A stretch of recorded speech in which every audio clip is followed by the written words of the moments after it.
2, 3. 1, 2, 3. And hello, fellows. Herogon here. Today is May 16th, Tuesday of 2023. And right now, this past week, it's been the usual stuff. Me just learning how to do retopology for 3D models in Blender, as well as still going through the old ACT stuff.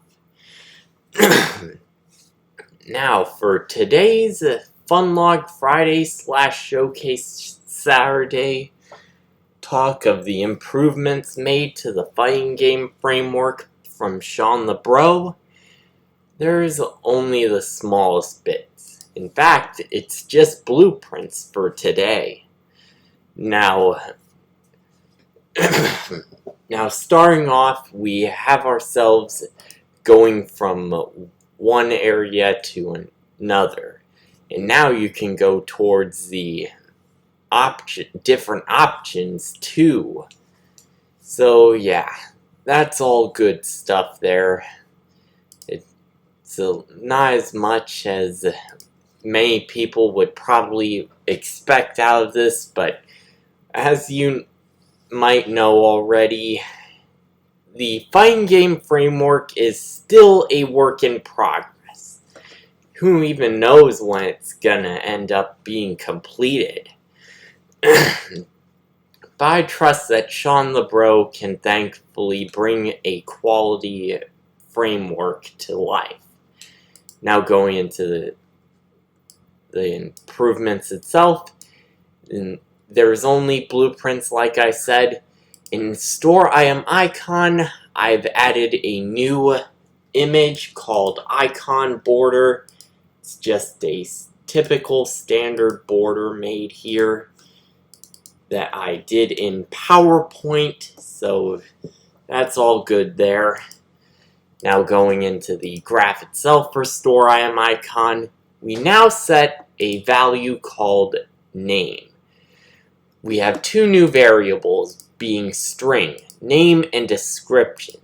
This will be used to set our item details like the item name and item description. We also get our desired size for the icon button, like usual. Nothing in event graph. Then, in our store widget, there is a lot of new things added. Going to the near end of everything, we have our for each loop and our loop body.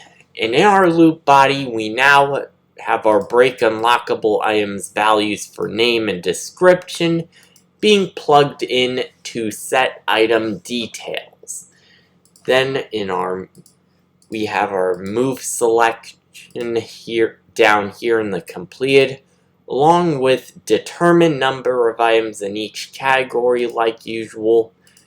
But going into the move selection part, that's where a big deal of our changes come in.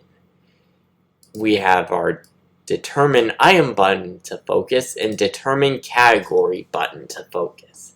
These are two separate functions. Determine category button to focus is our typical stuff, but determine item button to focus uses our item horizontal box as our stuff, and we cast to store item icon instead of the button.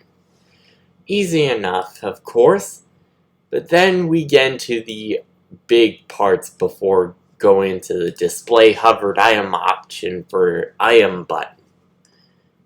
For display hovered category option, it's all the same.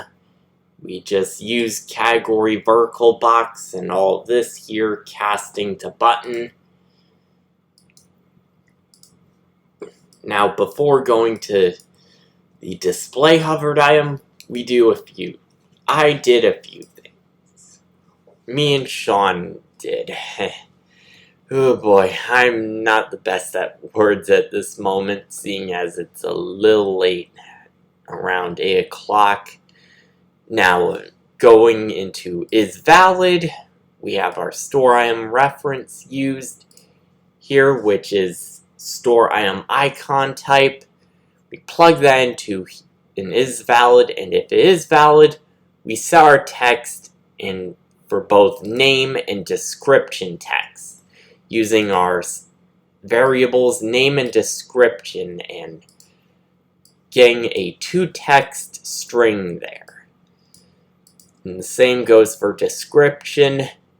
After all that's done, we go into display hovered item option. In our for each loop, we get our item horizontal box, all of its children. Loop by, we cast to our store item icon, then set brush, and as store item icon, our in-brush image will be set to a certain image depending on if it does not equal the store item reference. If it's true, we have our standard border. If false, we have our hover.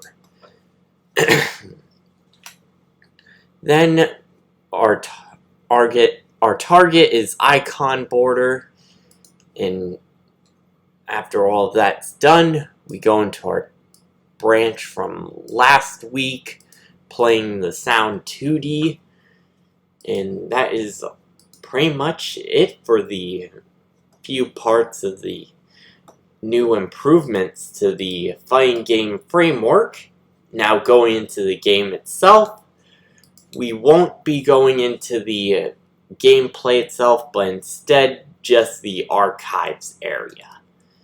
Going down into archives, our store area, then we can move from here and here, and as you can see, our name and description change depending on what thing we're on.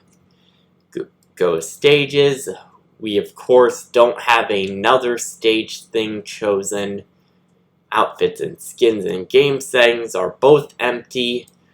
So for now, it's just the characters part that is there.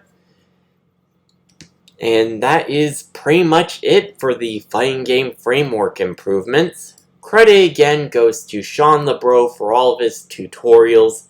They've proven very useful for me. I know I really have overdone it with gushing about Sean's work, but I have to admit, he is always amazing with his tutorials. And that's pretty much the best I can sum up for now. With all of that out of the way, with all of that being said, I've been Herogon, you've been you. Thank you for tuning in. But for now, I will see you all real soon. Goodbye, everyone.